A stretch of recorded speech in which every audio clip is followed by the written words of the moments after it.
Bom dia, sejam muito bem-vindos, espero que você tenha um feliz sábado. É sempre uma oportunidade para Deus falar com a gente quando nos reunimos pela manhã e abrimos a sua palavra e refletimos nos propósitos dele para nós. Nas últimas semanas começamos a relembrar os 10 anos de uma experiência real com Deus. Aquilo que nos trouxe até aqui. A história que Deus escreveu na nossa vida e todos nós juntos, a história dessa igreja, dessa comunidade. Semana passada, o pastor Dani falou sobre um dos temas muito importantes para nós como comunidade, quando refletiu juntamente com vocês sobre aceitamos as pessoas como elas são. Hoje, um outro tema, o quinto da série, fiéis aos princípios, sensíveis à cultura. Talvez sejam os dois maiores questionamentos sobre a nossa experiência como igreja. E nós, como comunidade, valorizamos a contextualização dos princípios bíblicos, a cultura da comunidade que servimos. Mas antes eu preciso diferenciar com você o que é contextualizar e o que é contemporizar. Contextualizar é o termo que se refere ao fato de adicionar a uma situação, acontecimento ou discurso, o ambiente no qual está inserido. É quando eu olho para algum desses elementos e busco, naquilo que a gente chama de contexto, maiores argumentos e informações para compreender o que está naquele texto. São dois textos, um texto com outro texto.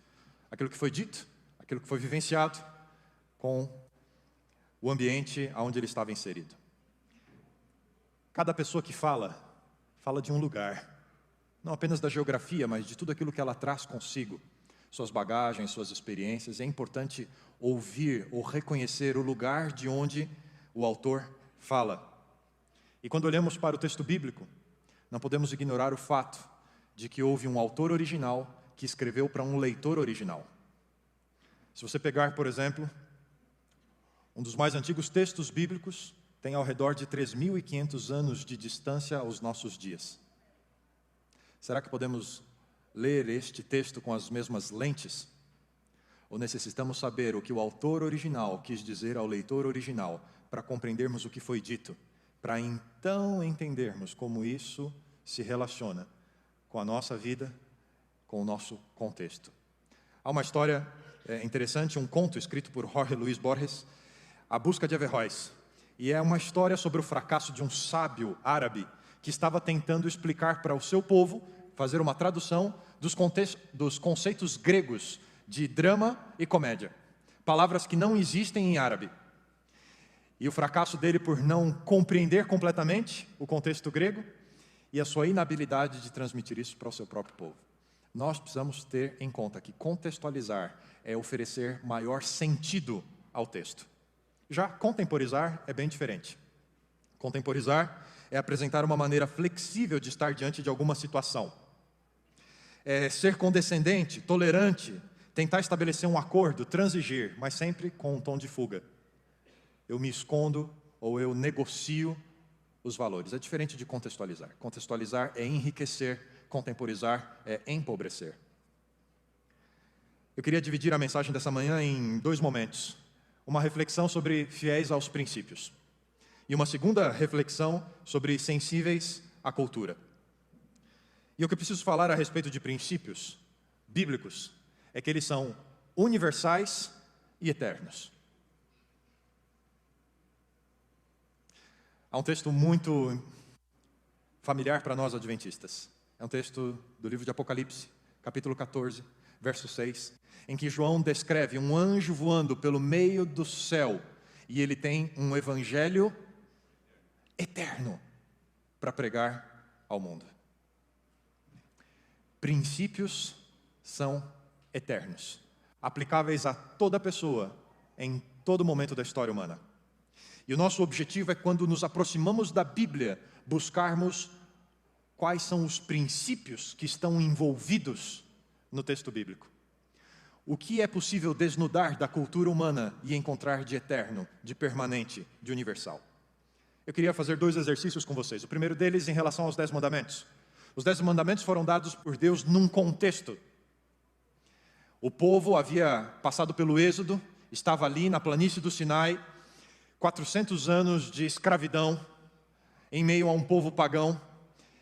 E Deus, com tudo isso em mente, muito mais, Ele entrega o texto dos 10 mandamentos. Mas sabe, quando eu e você lemos os 10 mandamentos, nós podemos encontrar princípios imutáveis atrás de cada uma das frases e das afirmações que são feitas nos 10 mandamentos. Por exemplo, o primeiro mandamento é um mandamento que explicita o princípio eterno da lealdade a Deus. O segundo mandamento fala sobre o princípio eterno da adoração a Deus. O terceiro mandamento fala sobre o princípio eterno da reverência para com Deus. O quarto mandamento nos fala a respeito da santidade eterna daquilo que Deus diz que é santo. O quinto mandamento nos fala sobre o princípio eterno do respeito às autoridades constituídas. O sexto mandamento nos apresenta o princípio eterno do amor e do valor à vida. O sétimo mandamento, o princípio eterno da pureza nos relacionamentos. O oitavo mandamento, o princípio eterno da honestidade. O que é meu, mas o que é seu, é seu. O nono mandamento nos apresenta o princípio eterno da veracidade. E o 10º mandamento nos apresenta o princípio eterno do contentamento. É preciso aprender a se aproximar do texto bíblico em busca dos princípios. Compreender o que de fato Deus está comunicando ao ser humano. Em toda geração, em toda cultura. Vamos fazer um estudo de caso, um exercício juntos? Deuteronômio capítulo 22, verso 5. Faz parte do código mosaico, as leis que Moisés recebeu para compartilhar com o povo de Deus. E como percebemos, existem princípios que estão embasando cada uma das afirmações e orientações de Deus a nós ao longo da Bíblia. Acho que eu vou me arrepender de fazer esse exercício com vocês, mas tudo bem. Já leram o texto? Vamos ler juntos. Deuteronômio 22, verso 5. A mulher não usará roupa de homem, nem o homem roupa de mulher, pois quem faz tal coisa é abominável ao Senhor teu Deus. Falei que eu ia me arrepender de começar com esse texto. Qual o princípio eterno que está por detrás desse texto? Aquilo que não muda, não importa qual a geração, qual a cultura, aquilo que permanece. Identidade de gênero. Demonstra que Deus tem interesse de que a forma como Ele nos criou, homem e mulher, assim nos apresentemos. É identidade de gênero. Esse é um conceito que transpassa a Bíblia e está presente nesse texto. Esse texto está dizendo que homem não pode estar vestido. Está dizendo? Eu acho que eu não ficaria bem mesmo, né? Eu não sei como ia ser, viu, pastor Tonasso? Se a gente vivesse na Escócia, todo sábado de manhã a gente ia ter que subir com uma linda saia para pregar, porque senão não prega. Sabe disso, né? Não prega. Esse texto está dizendo que mulheres não podem usar calça comprida? Está dizendo. Mesmo porque, na cultura em que ele foi escrito, não existia calça. Nem para mulher e nem para tanto homem quanto mulher. No período em que esse texto foi escrito e essa orientação foi dada por Deus, usavam que tipo de roupa? A túnica, um vestidão. Só que naquela cultura, as pessoas sabiam definir qual era a túnica masculina e qual era a túnica feminina. A minha calça, masculina? Comprei numa loja de homem. Foi. Já fui com a minha esposa na loja em que ela compra roupas para ela. Já vi algumas calças lá, mas não ia ficar bem em mim. Mesmo porque eu sou meio reto assim, né? Não tem quadril, não tem cintura, não ia ficar legal, né? No primeiro sermão ela corrigiu, não está tão reto assim, tá? Né? Em toda cultura é possível definir o que faz um homem parecer masculino e o que faz uma mulher parecer feminina. Isso é princípio. É isso que temos que buscar na palavra de Deus. Jesus faz uma declaração a respeito dos princípios, a sua posição em relação aos princípios. Jesus vem, o Antigo Testamento todo já havia sido dado, estava consolidado. E no Evangelho de Mateus, capítulo 5, verso 17, Jesus faz a seguinte declaração, verso 17 e verso 18. Não penseis que vim destruir a lei ou os profetas, o código onde encontramos os princípios de Deus. Não vim para destruí-los, mas vim para cumpri-los. Vocês vão observar o meu ministério, a minha vida, o meu testemunho, e eu vim para ser fiel aos princípios. Em verdade, digo a vocês que até que o céu e a terra passem, nenhum jota ou um tio se omitirá da lei, sem que tudo seja cumprido. Viverei em fidelidade aos princípios eternos. Aquilo que sempre foi, vai continuar sendo, e vocês vão encontrar isso na minha vida. Fidelidade aos princípios. Primeiro passo, compreender quais são os princípios. E segundo passo, não nos ausentarmos deles. Nós encontramos diversos exemplos na história bíblica de homens, mulheres, que foram fiéis aos princípios. Eu separei 2 personagens, o primeiro deles, José, e o segundo deles, Daniel, que são exemplos de pessoas que decidiram ser fiéis aos princípios, estar em busca do que é o plano de Deus. Eles têm algo em comum. Os dois vêm de um contexto muito similar. Fazem parte do povo de Deus, o povo de Israel, conheciam a palavra revelada em seu tempo e decidiram viver a partir desses princípios. E uma segunda experiência que eles têm em comum: ambos passaram boa parte da sua vida fora da sua própria cultura, fora do seu próprio povo. E ainda assim, tinham uma experiência de fidelidade a Deus. Por exemplo, Gênesis capítulo 39, verso 9, quando acontece a proposta da esposa de Potifar, de um relacionamento adúltero com José. Veja, ele não está com seu próprio povo, não está próximo da sua família, não tem ninguém da igreja dele que vai ficar sabendo. José afirma: como poderia cometer tão grande pecado contra meu Deus? Daniel, no capítulo 6, os conselheiros do rei conseguem convencer a que o rei assine um documento proibindo, por um determinado número de dias, que qualquer outro Deus receba orações, a não ser o próprio rei.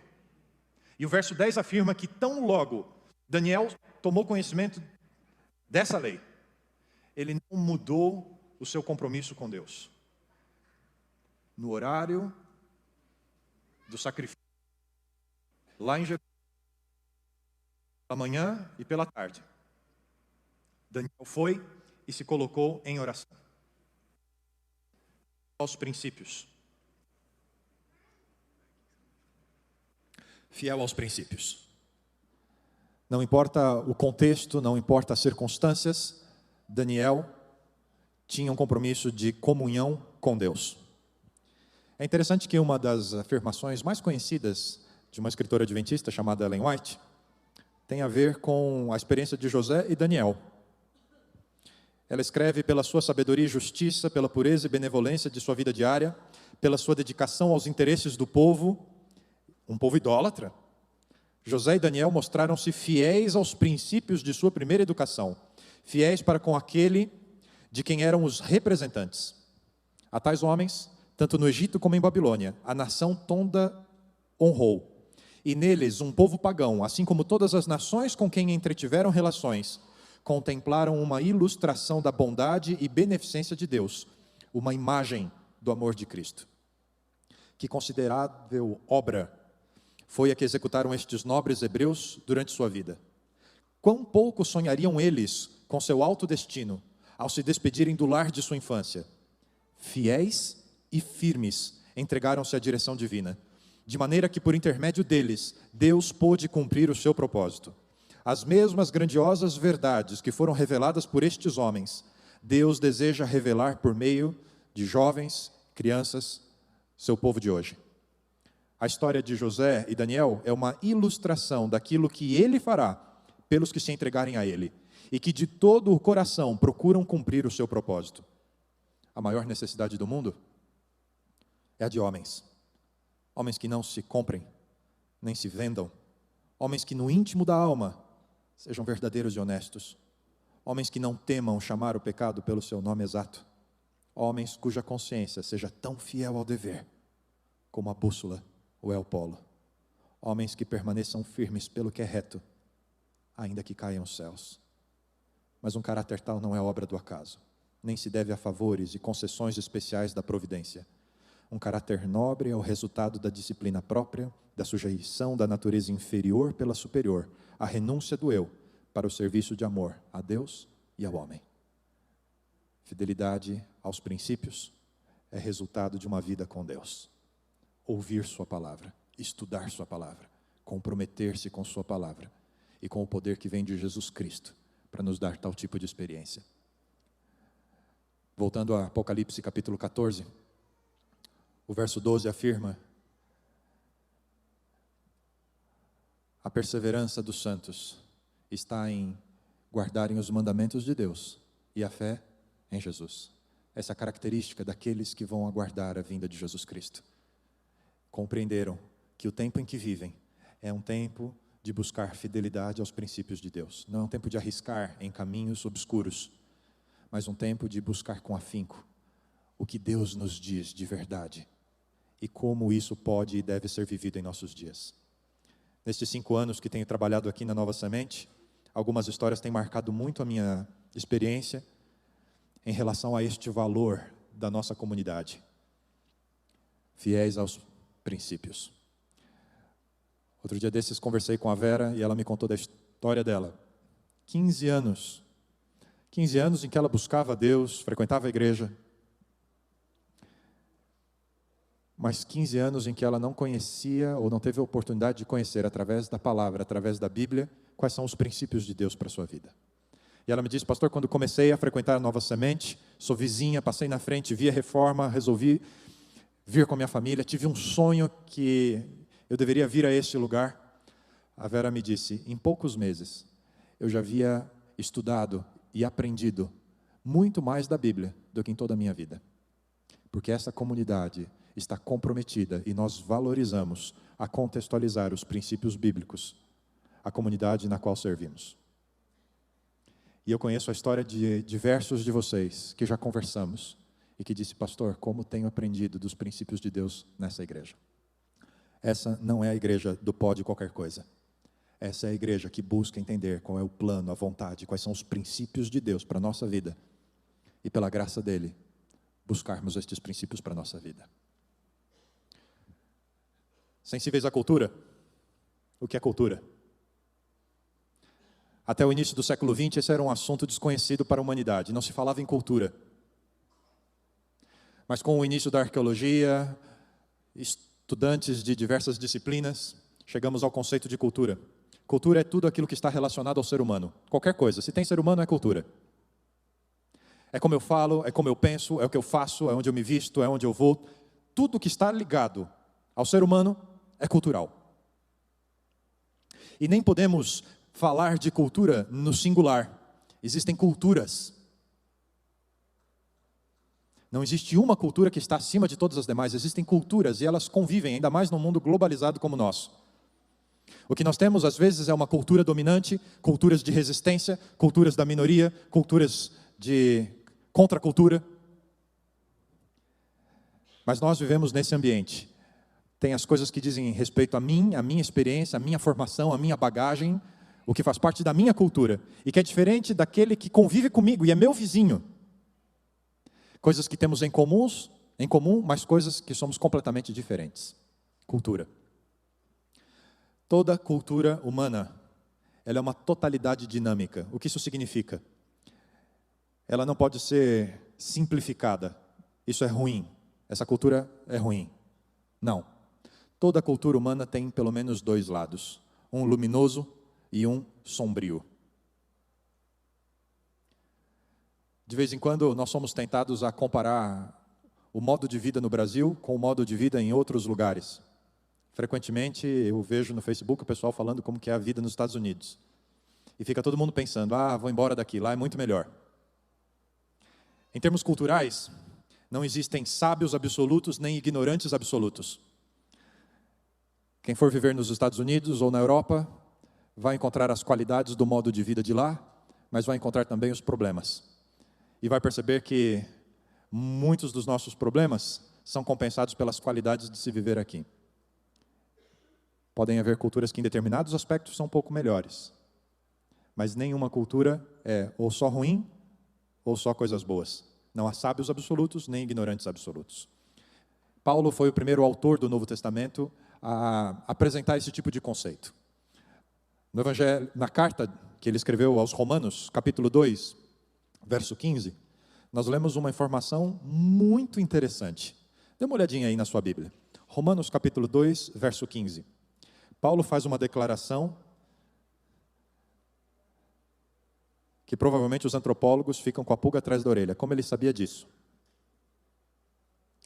Falando sobre os gentios, povos pagãos, que não haviam recebido a revelação direta da palavra de Deus, como os judeus e os cristãos, Paulo afirma no verso 15, eles mostram a obra da lei, e ele está falando da lei de Deus, escrita em seus corações.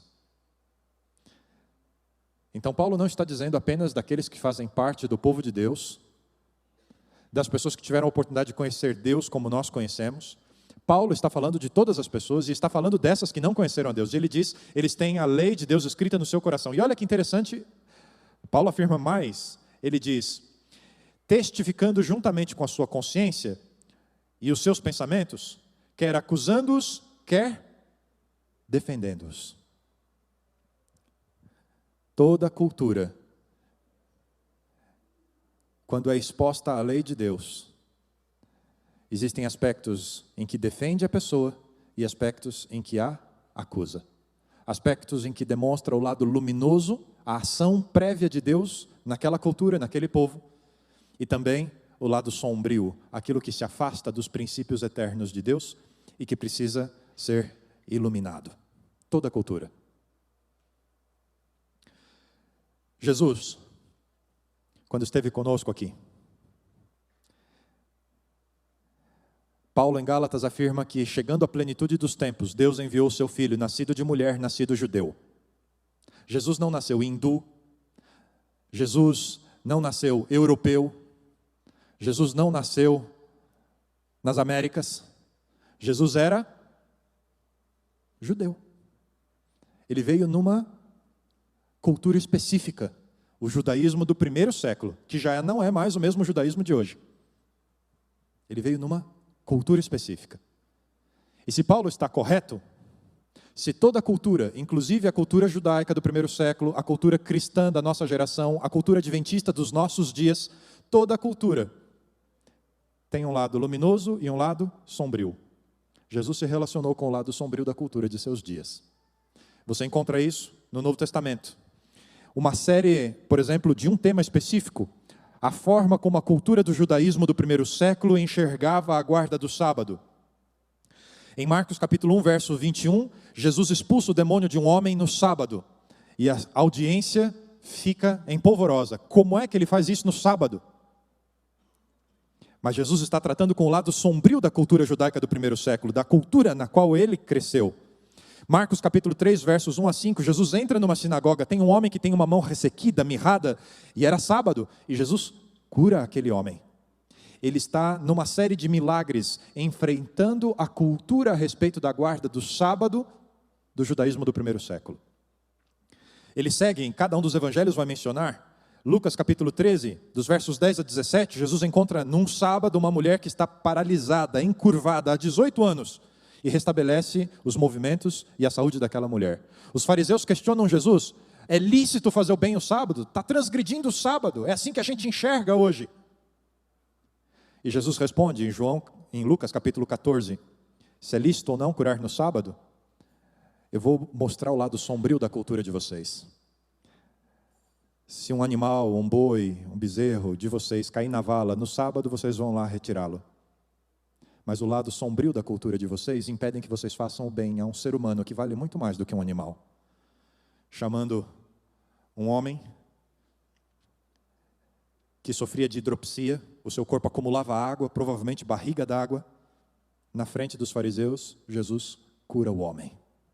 Está enfrentando o lado sombrio da cultura. O relato dos evangelhos seguem. João capítulo 5 vai falar do homem que há 38 anos aguardava a cura no tanque de Betesda, e era sábado quando Jesus diz: levanta, pega a tua cama e vai para a tua casa.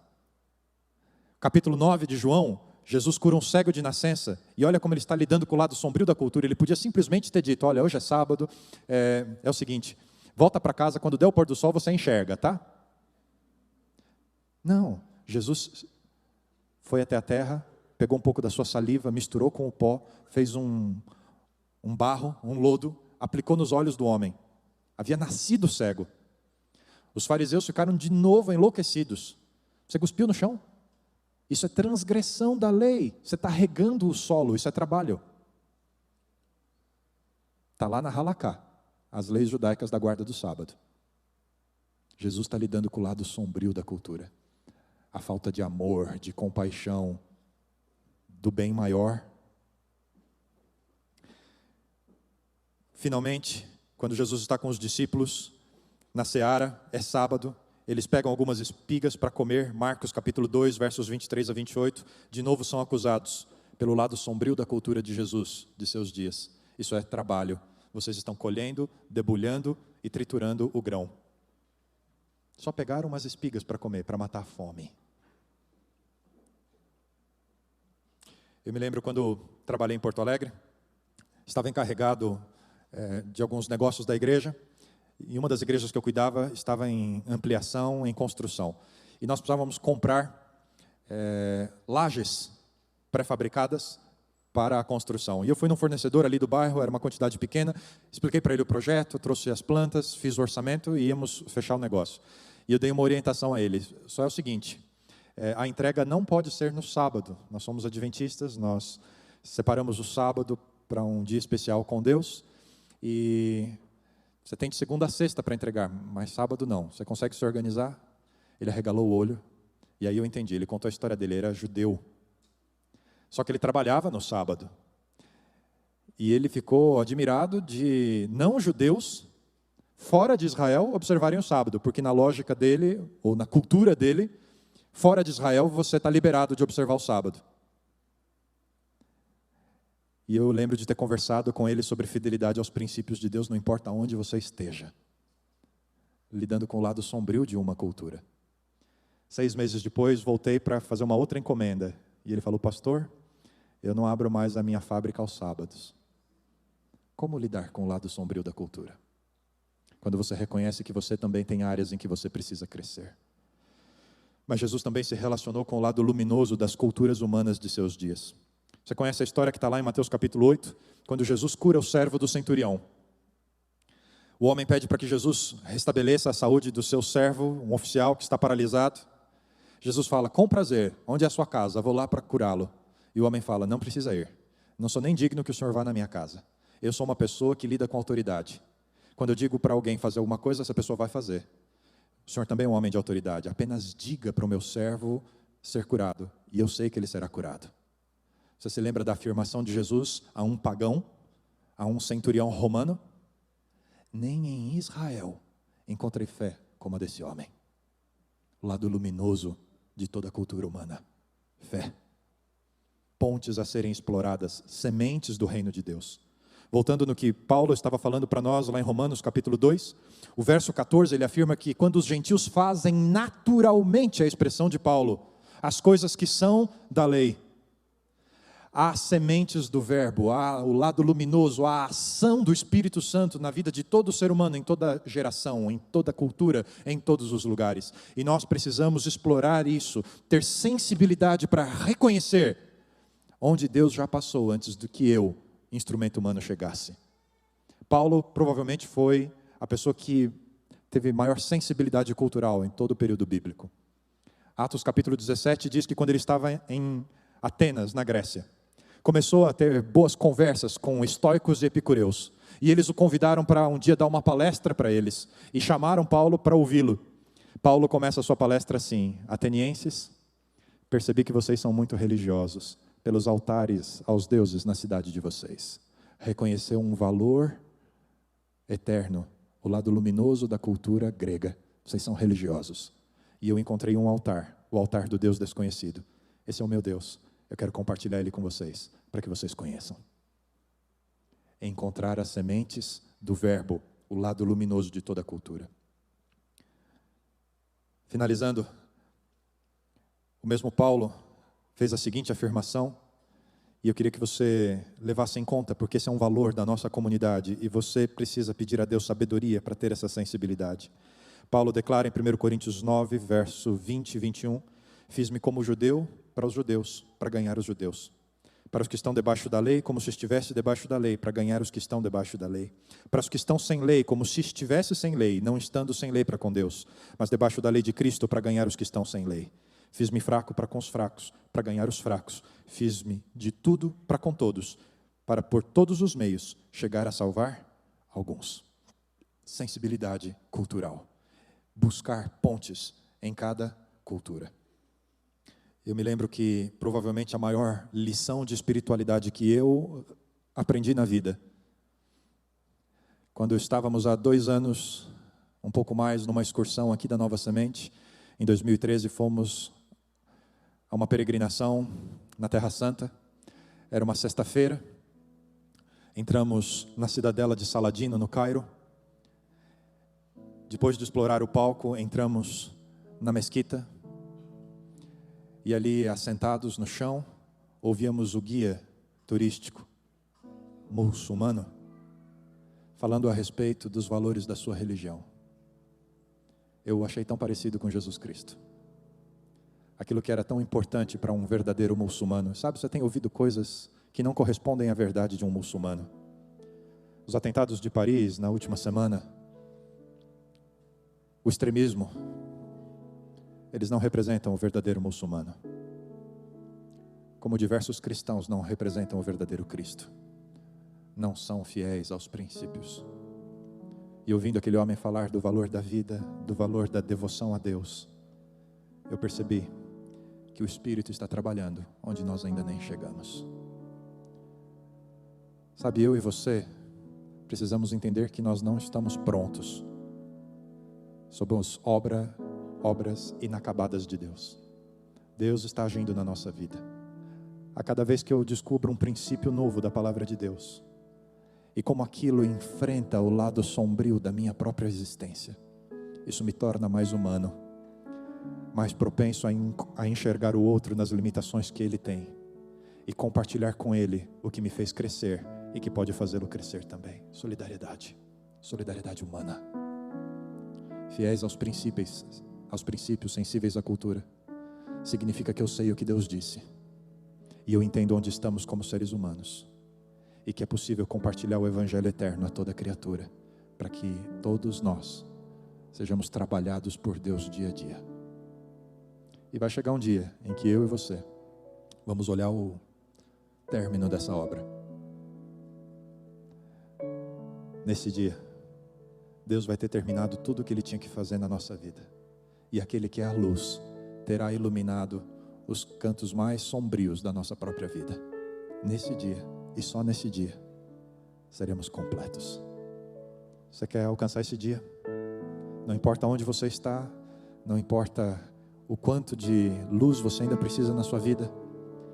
Se você pedir, Deus, me faz apreciar os teus princípios. E me ajuda a ser fiel a eles, quando eles apontarem aquilo que precisa ser corrigido na minha vida. Nós estaremos no caminho correto. 10 anos nos trouxe até aqui com esse princípio. Mas esse princípio deve fazer parte da nossa vida até que Jesus volte. Mais 10 anos? Menos? Mais? Não sei. O que eu sei é que enquanto formos fiéis aos princípios e buscarmos conhecer os princípios de Deus, e formos sensíveis à cultura ao nosso redor, seremos abençoados e seremos bênção de Deus na vida das pessoas. Quer renovar o seu compromisso com Deus? De que nos anos que ainda virão, você quer descobrir a cada dia os princípios da sua palavra? Cante com a gente. Cante com a gente sonhando com esse dia em que eu e você seremos, enfim, completos.